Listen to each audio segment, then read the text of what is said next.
বারাকাতুহু। বাংলাদেশের বিশ্ববাসী যেখানে আছেন, যেখানে, প্রত্যেকের প্রতি আন্তরিক মোবারকবাদ। তো দেশ জাতির কল্যাণে আপনারা এই জিনিসটা সকলকে শোনার সহযোগিতা করেন। ভোর 5টাতে লাকসাম থেকে এসে কুমিল্লায় আমরা মাল মাপজা কিনে সব কিছু রেডি করে কুমিল্লা থেকে 10 কিলো দূরে মিয়া বাজারের দিন শেষ। কত মানুষের আর্তনাদ, আমরা 14 গ্রামটাও পার হইতে পারি নাই। সেখান থেকে কোন রকম জীবন নিয়ে আমরা রং পথে ফিরে এখন কুমিল্লা থেকে মনোহরগঞ্জের উদ্দেশ্যে যাচ্ছি। আমাদের পাশে আমরা দেখলাম অসংখ্য ফিকাফে, স্পিড বোট এবং নৌকা, ঢাকা থেকে বিভিন্ন মানুষেরা, উদ্ধারকারীরা কিন্তু আসতেছে। ফেনীর মানুষগুলোরে, আমাদের পরশুরাম, ছাগলনাইয়া, ফুলগাছির মানুষগুলোকে উদ্ধারের জন্য। কিন্তু যে দুঃখটা পেলাম এই স্বাধীন বাংলাদেশে, 20 কোটি মানুষের জন্য একটাই হাইওয়ে রোড। এটা বললে তো নাক ছিটকাবেন আপনারা। আজকে দেখেন যুদ্ধের মতো। আজকে দরকার হলো ফেনী ওই এলাকায় 100টা হেলিকপ্টার, 100টা স্পিড বোট হলে মানুষগুলো ত্রাণ চাইতেছে না আমাদের কাছে। কমেন্টসে যা বুঝলাম মানুষের দুঃখ, ওরা চাচ্ছে ওদেরকে আমরা উদ্ধার করে ফেনী শহরের কাছাকাছি এনে রাস্তায়ও যদি মা বোনগুলাকে রাখতে পারতাম কত ভালো হইতো। মানুষ বাঁচানোর মতো সোয়াব আর পৃথিবীতে নাই। কষ্টে এখন আমরা যাচ্ছি মনোহরগঞ্জ উপজেলা লক্ষণপুর স্কুল আশ্রয় কেন্দ্রে। ত্রাণের গাড়ি আমার পেছনে আছে ইনশাল্লাহ। আমি এবং চন্দ্র হোটেলের ইকবাল ভাই যৌথভাবে ত্রাণ বিতরণ করব, যৌথ অর্থায়নে আলহামদুলিল্লাহ। আবার অনেকে শরিক হয়েছেন কিছু টাকা, অল্প আর কি, তারপরও আলহামদুলিল্লাহ। তো কষ্টটা লাগে। তাহলে ধরেন আমাদের দেশটা যদি যুদ্ধ লাগে, এখানে তো শুধু কুমিল্লা থেকে আর দক্ষিণবঙ্গ পুরোটাই বৃষ্টি এবং বন্যা কবলিত, আর অন্যান্য বাংলাদেশের অন্যটা তত বেশি ভয়াবহ নয়। তাহলে যুদ্ধ লাগলে কোন রাষ্ট্র যদি আমাদেরকে আক্রমণ করে, তাহলে আমাদের মতো পাবলিকের আর বাঁচার উপায় কি? এমন দেশে জন্মগ্রহণ করেছি। আপনারা যারা সৌদি আরব আছেন, মালয়েশিয়া আছেন, লন্ডন আছেন, একটা রোডের জন্য, একটা রোডে আটকা পড়লে আরো অনেকগুলো রোড আছে। কিন্তু এখানে এমন একটা দেশে আমরা আছি, মানুষের চিৎকার, আর্তনাদ সহ্য হইতেছে না। ত্রাণ নিয়ে, টাকা নিয়ে ঘুরতেছি, সাহায্য করব, সে সুযোগটা পাচ্ছি না। কুমিল্লা বিজয়পুর এলাকা দেখেন, পানি আর পানি। বিজয়পুর পার হয়ে সম্ভবত আমরা রতনপুরে আছি এখন। তো লাইভটা যারা দেখছেন, কষ্ট করে 2টা হুন্ডা অন্তত নাতারফটুয়া বাজারে আসেন। আমরা মেবি 25 মিনিটের ভিতরে নাতারফটুয়া বাজার পৌঁছবো। আল্লাহর রাস্তায় আমাদেরকে একটু সহযোগিতা করার জন্য, ডিস্ট্রিবিউট করার জন্য। কষ্ট তো মানুষের বেশি দিন আর থাকবে না, কথা থেকে যায়। মানুষগুলোর কান্না, ফেনীবাসীর কান্না, যারা কোটি কোটি টাকার মালিক, আমি প্রত্যেকের বাড়ি চিনি, বিল্ডিং, প্রত্যেকের বিল্ডিং, কিন্তু মানুষগুলো তো আজ অসহায়। ছাদের উপরে কতক্ষণ থাকা যায়? একটা স্বাধীন দেশ। 4টা হাসপাতাল গেছি আজকে ভোর 4টাতে, বলছে আমার 200 প্যারাসিটামল দেন, আমাকে 200 ওর স্যালাইন দেন, সেটাও নাই। অথচ বাংলাদেশে যে লবণ উৎপাদন হয়, 5 বছর এক নাগাড়ে লবণ খাইলে শেষ হয় না। লবণ আর চিনি, এখানে ইনস্ট্রুমেন্ট তো তাই। আল্লাহ না করুক ফিলিস্তিনের মতো যেখানে এত কষ্টে আছে, ওরাও শত শত বছর বাঁচতেছে এত ফাইট করি আর প্রকৃতির সাথে, যুদ্ধের সাথে। আর আমরা স্বাধীন দেশের নাগরিক হই, এদেশে বেঁচে থেকে আর লাভটা কি? মনটা চায় না। কালকে রাত্রেও ঘুমছেন, এখন মন চায় ফেনীবাসীর সেখানে মহিফালে গাড়িটা রেখে সেখানে ঘুমাবো, হয়তো বাসায় ফিরবো না। আমার বাসায়ও মোবাইল, কারেন্ট নেই, মোবাইল বন্ধ। আমার ছেলে পেলেরা কোথায় আছে খোঁজ নিতে পারতেছি না। পাগলের মতো বেরিয়ে গেছি, বাসাতেও কোমর পানি। তো আপনারা এই কথাগুলো এই জন্যই বললাম, আপনাদেরকে যে বারবার বলি, একটা নৌকা 200 টাকা, 2000 টাকা, কাঠের একটা নৌকা 20 লাখ ছেলে মেয়ে এখন তো যারা আটকা পড়ছেন, গাছের আড়ালে যাই পায়খানা করবেন, পেশাব করবেন, সেটাও তো পারতেছেন না। এগুলো বললে আমাদেরকে পাগল বলতেন। একটা নৌকা কত টাকা? প্রত্যেকে প্রজেক্টে শখ করিও তো নিজের দিকে তো একটা নৌকা রাখতেন, শখ করিও তো একটা নৌকা রাখতে পারতেন। আর এখন স্পিড বোট, ঢাকা থেকে স্পিড বোট আসছে, কত লক্ষ টাকা লাগে একটা স্পিড বোট? আমার মনে হয় 30 লাখের উপরে, বেশি না। আজকে যদি 5টা স্পিড বোট পেতাম, পরশুরামবাসী, ফুলগাজীবাসী, ছাগলনাইয়াবাসীকে আমার মনে উদ্ধার করার কোনো ব্যাপার না। রাত্রেও সেনাবাহিনীর সাথে 10:30 পর্যন্ত বলছে, স্যার একটা স্পিড বোট দেন স্যার, একটা স্পিড বোট দেন। এত যে ভয়াবহ অবস্থা, সারাদিন আমরা 14 গ্রামও ক্রস করতে পারি নাই। কোথায় আমাদের কিভাবে আছি? আপনারা প্ল্যান যারা করবেন, এই বিশ্ব রোড আপনি শুধু বাংলাদেশকে নিয়ে চিন্তা করলে হবে না। এখানে মেঘালয়, আসাম, গুয়াহাটি, চীন, তারপরে আপনার মণিপুরের সহ পানিগুলো নামে। এটাই আল্লাহর রাস্তাটা রেখেছেন, বাংলাদেশের উপর দিয়ে পানিগুলো যাবে। নদীগুলোকে আমরা দখল করে ফেলছি। কোথায়ও লাকসামে আমাদের ডাকাতিয়া নদী, যেখানে 100 বর্গ কিলোমিটারে পানিটা নামবে। বিবেকের প্রশ্ন করেন, লাকসাম এখানে রাজঘাটের দিক দিয়ে মাত্র নদীটা 15 হাত আছে। এগুলা তো ভয়েও বলি না। এরপরে ফরিদকোট বাঙ্গরডার পাশে মাত্র 50,000 টাকা বেকু বিল আসবে। সেখানে নদীটার উপরে নেফিয়ার ঘাস হয়ে ঘাসের অব্দি মানুষ যায়। একটা দেশ, স্বাধীন সভ্যতা, একটা সিভিলাইজড একটা নেশন এভাবে চলতে পারে না।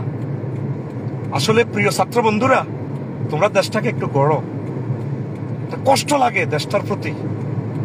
আজকে আমরা এত কষ্ট করি, সারাদিন ঘুরতেছি পাগলের মতো, মানুষগুলোর কাছে যাইতে পারতেছি না। টাকা পকেটে আছে আমাদের, ত্রাণ সামগ্রী পেছনে, গাড়িতে টাকে। আর প্রিয় লাকসামবাসী, আপনারা বদদোয়া দিবেন না। লাকসাম 13টা আশ্রয় কেন্দ্র আমি খবর পেয়েছি, এখানে দেওয়ার লোক আছে আলহামদুলিল্লাহ। আমি তো সকলের। আর এটা যেহেতু শহরের কাছাকাছি, 1-1.5 কিলোমিটারের ভিতরে, আর আশ্রয় যেখানে, এখানে আল্লাহর রহমতে 1 মাসের মতো আপনারা খাইতে পারবেন। ধনীরাও আছে, তো সকলের আমরা অন্যদিকে গেলে অর্গানাইজ করতে পারি। এই জন্য আমি ক্ষমা প্রার্থী। তা আজকের এই এক গাড়ি আমরা লক্ষণপুর দিয়ে দিব ইনশাল্লাহ। লক্ষণপুর হাই স্কুল সহ মাদ্রাসা যারা আছেন সেখানে একটু থাকিয়েন। মোটামুটি একটা পরিবার, যেভাবে আমরা প্যাকেট করেছি, একটা পরিবার মোটামুটি চলতে পারবে। 1-2 দিনের খানা হবে আশা করি ইনশাল্লাহ। পানি আমরা 1 টনের উপরে পানি, 1000 লিটারের উপরে পানি নিয়ে ঘুরতেছি। কোথায় দিব? যাইতে পারতেছি না, যেখানে হাহাকার পানির জন্য। স্যালাইন ট্যালাইন, ওষুধপত্র আমরা যা পারছি লইছি, মোমবাতি লইছি, গ্যাস লাইট লইছি। ছোট্ট সোনামণিরা কিভাবে বাঁচবে? তাদের জন্য তারপরে যদি সম্ভব হয়, আপনারা কাছাকাছি যেখানে এভাবে বহন করতে তো অসুবিধা, আপনারা এই করেন, খেসুরি টেসুরি ফাঁকায় তাদেরকে বাঁচান। আরো কষ্ট লাগে, অনেকে মাছ ধরতেছে, যেখানে একটু উঁচু এলাকা, মাছ ধরে আর হাসে। কারেন্ট নাই, মাছগুলা নিয়ে কি করবেন? ফ্রিজে তো রাখতে পারবেন না। এই যে খাচ্ছত আমাদের, 2 মিনিট জাল মারলে মাছ উড়ে যায় 2 মণ। মাছ কোথায় রাখবেন? এগুলা ছেড়ে দেন না। ছোট ফোনাগুলা আপনারাই খাবেন। মাছের জন্য কত ভিক্ষা করছি, দিলেন না 10 টাকা।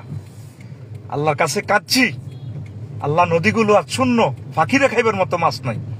আর এখন হাজার হাজার কোটি টাকার মাছের ফোনা যাইবার আল্লাহ ব্যবস্থা করে দিছে। আপনি কৃষি জমিতে আপনি মাছের প্রজেক্ট করলেন কেন? আপনি তো রাষ্ট্রদ্রোহিতা করছেন। যেখানে আমাদের খাদ্য সংকট, সেখানে আপনি কৃষি জমিতে আপনি লক্ষ লক্ষ টাকা খানা খাওয়াইয়া মাছ উৎপাদন করতে বলছে কে আপনাকে? সরকার যদি এখন থেকে এগুলোর দিকে দৃষ্টি না ফেরান, সামনে আমাদের মহাবিপদ। একদিনের প্রাকৃতিক দুর্যোগটাই তো আমরা ওভারকাম করতে পারতেছি না। তো তাইলে যদি এর ভিতরে যদি ভূমিকম্প হয়, আল্লাহ না করুন যদি ভূমিকম্প, এখন মহাসড়ক বন্ধ। মহাসড়ক 20 কোটি মানুষের জন্য আমাদের একটা রাস্তা, ঢাকা চট্টগ্রাম, আমাদের 2টাই রাজধানী। একটা হচ্ছে বাণিজ্যিক রাজধানী, আর একটা হলো আমাদের প্রশাসন রাজধানী, ইন্টারন্যাশনাল সারা ওয়ার্ল্ডের সাথে যোগাযোগ আমাদের ঢাকা। এই 2টা প্রাণের শহরকে সেতু বন্ধন রাস্তাটা অনতিবিলম্বে 20 লেন করা দরকার। পাশাপাশি সংযোগ সড়ক দিয়ে যদি এখানে অ্যাক্সিডেন্ট হয়, বিপদ হয়, পাশের রাস্তাটা দিয়ে যাতে আমরা যাইতে পারি বা প্রশাসনের গাড়িগুলো যেতে পারি। কিভাবে যাইবে? ট্রাফিক পুলিশের গাড়িগুলো যাইতে পারতেছে না, কে কার কথা শুনে? এভাবে একটা জাতি বাঁচতে পারে না। আর টাকা পয়সা নিয়ে বসে থাকি নাম মাঝিরা। আপনি আজকে আরামে ঘুম যাবেন? ফেনীবাসীর কথা চিন্তা করেন, সুনামগঞ্জবাসীর কথা চিন্তা করেন, হাতিয়াবাসীর কথা। আর পুরো নোয়াখালী কি পরিমাণ কষ্টে আছে, ফোন দিয়েছে কোন দিকে আমরা যাইতাম, কোথায় যাইতাম। আর প্রত্যেকে অন্তত একটা লাইফ বয় সাবান বাড়িতে রাখেন, টুকরে টুকরে করে, বিষাক্ত সাপগুলা দিয়ে সোনামণিরা মারা যাবে। এগুলো তো আমরা বলছি। এবারে শিক্ষা গ্রহণ করেন। প্রত্যেকটা নদীতে লেমুয়া ব্রিজে রাত্রে ফোন করছি, গত রাত্রে, ভাই একটা ট্রলার দেন, নাই। সেনাবাহিনীরা বলছে ভাই আফসারি ভাই আমরা 4টা ট্রলার রিজার্ভ করছি, এগুলা রেজুমিয়ার ব্রিজে আসার সময় এগুলা নিচে দিয়ে কি জানি আটকি শেষ হয়ে গেছে। তো কোথায় আমরা মানুষ? এই যে ব্রিটিশেরা জিনিসগুলো করলো, পাকিস্তান পিরিয়ডে মৌরি প্রজেক্টটা করলো সাগরের সাথে সরাসরি সংযোগের জন্য, মাছও যাতে খাওয়া যায়। এখন বিপদের সময় ট্রলার গুলা যাইতে পারতেছে না, মাছ ধরার জন্য নিচে দিয়ে পাইপ গাড়ছে, বাঁশ গাড়ছে, গাছ দিয়া বান দিছে দেখ। এখন যদি রেজুমিয়া ব্রিজেও যদি আমরা 10-20টা ট্রলার নিয়ে, 100টা ছোট নৌকা নিয়ে 50টা স্পিড বোট নিতাম, আমার মনে হয় যেন আমার সোনাগাছ, এই ফুলগাছি, পরশুরাম, ছাগল নাইয়ার মানুষগুলোরে উদ্ধার করতে মাত্র এখানে 1.5 ঘন্টার ব্যাপার। এখন থেকে যদি পরিকল্পনা না নিই, সামনে আরো মহাবিপদ। কষ্ট লাগে, ফেনীবাসীর কাছে যেতে পারলাম না।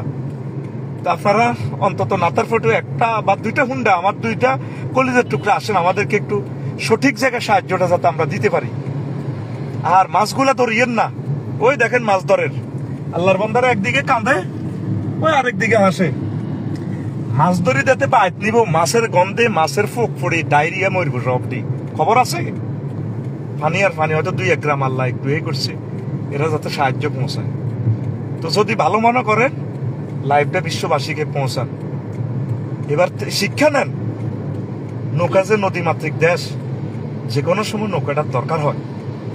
খেলনার জন্য তো একটা নৌকা 4-5 হাজার টাকা, বেশি না। মতলবে আমি অনেকগুলো নৌকা দেখছি, পিকআপ দিয়ে একটা নৌকা বাচ্চাদের খেলার জন্য রাখেন না। আজকে তো একটা পেশাব পায়খানা করবেন ছাগল নাইয়াবাসী, একটা পেশাব পায়খানা কোথায় করবেন? সাদে পেশাব পায়খানা করবেন, আর আপনার 2 লাখ মেয়ে দেখবো আপনার লজ্জাস্থান। এগুলা আপনি চলবেন এভাবে, মনে করবেন কারেন্ট নাই। বিল্ডিং গুলো প্রযুক্তি করবেন বড় বড় জানালা দিয়ে, কারণ 1 সপ্তাহ না থাকুক অসুবিধা নাই। কত জায়গায় আজকে পাওয়ার ব্যাংক চাইছি, পাওয়ার ব্যাংক আমারটা বাঙ্গরটা পড়ে গেছে। পাওয়ার ব্যাংক প্রত্যেকে 2-3টা পাওয়ার ব্যাংক রাখবেন, বিদ্যুৎ যে কোনো সময় চলে যেতে পারে। মনে করবেন কিছুই নাই পৃথিবীতে, এখন কিভাবে আপনি বাঁচবেন এই চিন্তাটা আপনারা করেন। যেটা দীর্ঘ অভিজ্ঞতা, উদ্ধার অভিযানে যাইয়া যে বিপদগুলোতে পড়লাম আর দেখলাম, শিখলাম এই অবস্থা। তো আমরা লাকসামের কাছাকাছি, আল্লাহ আমার লাকসামবাসীকে সুখে রাখুক। লাকসামের পশ্চিমাংশ নরপাটি সহ প্লাবিত হয়ে গেছে। নরপাটি যদি কোনো স্বেচ্ছাসেবকেরা থাকেন, নরপাটি একটু সহযোগিতা করেন।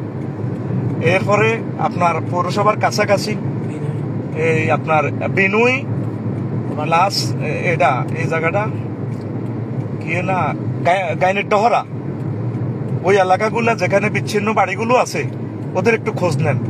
টাকা আছে, গ্যাসের চুলা আছে, রান্নার তো ব্যবস্থা নাই ভাই। এরপরে পুরো মনোরগঞ্জ অবস্থা ভয়াবহ। একটু তাদেরকে যদি আপনি উদ্ধার করেন, আল্লাহ আপনাদেরকে দিবে। আর আপনাদের পায়ে হাত রাখি বলি, বন্যা আমাদের যত 1000 কোটি টাকা লস হবে ইনশাল্লাহ, আমাদের গবাদি পশুগুলো বেঁচে গেছে, শেষ। মাছের মাধ্যমে আমরা আমিষগুলো এটা কাভার করতে পারবো ইনশাল্লাহ। পায়ে ধরি বলি, শহীদ আবু সাহেদ, মুগ্ধ, শাকিল, ইয়ামিন, নাম না জানা হাজার হাজার শহীদদের উসিলা দিয়ে বলি, ছোট পোনাগুলা ধরিয়েন না, আপনারাই খাবেন। তাহলে এই পোনাগুলা দিয়ে আমরা আমিষ উৎপাদন করলে আমাদের যে বন্যা ক্ষতি হয়েছে, এই ক্ষতিটা আমরা পোষাই উঠতে পারবো। আর প্রবাসীরা একটু দোয়া করেন। পুরোই যোগাযোগ বিচ্ছিন্ন আমাদের এই 3টা থানা। প্রবাসীরা কাঁদতেছে, আমার আব্বা আমার সাথে খোঁজ খবর নেই, কারণ নাই তো, মোবাইল চার্জ দিবে কিভাবে, কোনো যোগাযোগ নাই। এখন আল্লাহর রহমত ছাড়া আমাদের কোনো উপায় নাই। আর একটু আমাকে, আমার সাথে যারা হোয়াটসঅ্যাপে আছেন, একটু জানান মহিফালের অবস্থা কি। বা মহিফাল থেকে আমরা কোনো স্পিড বোট এখান থেকে সিস্টেম করি, শহর থেকে ফেনী ওইদিকে পরশুরাম রোড থেকে কোনো স্পিড বোট পাঠাতে পারবো কিনা, যদি আপনারা আমাকে উৎসাহিত করেন, প্রয়োজন আমি রাত্র সেখানে থেকে যাব। আপনারা যেহেতু ঘুমাইতে পারবেন না, আমি আশা করছি আমি বাড়িতে যাব না, আমি আপনাদের জন্য প্রয়োজনে রোডে শুয়ে থাকবো, রোডে ঘুমাবো, বাড়িতে যাব না। আমাদের ছেলে মেয়েদেরকে আল্লাহর কাছে আমানত করে দিয়েছি। বাড়িতে আমার ছোট মেয়ে বাসার ভিতরে পানি, আল্লাহ যাতে তাদেরকে সকলকে উদ্ধার করে। আসসালামু আলাইকুম ওয়া রাহমাতুল্লাহি ওয়া বারাকাতুহু।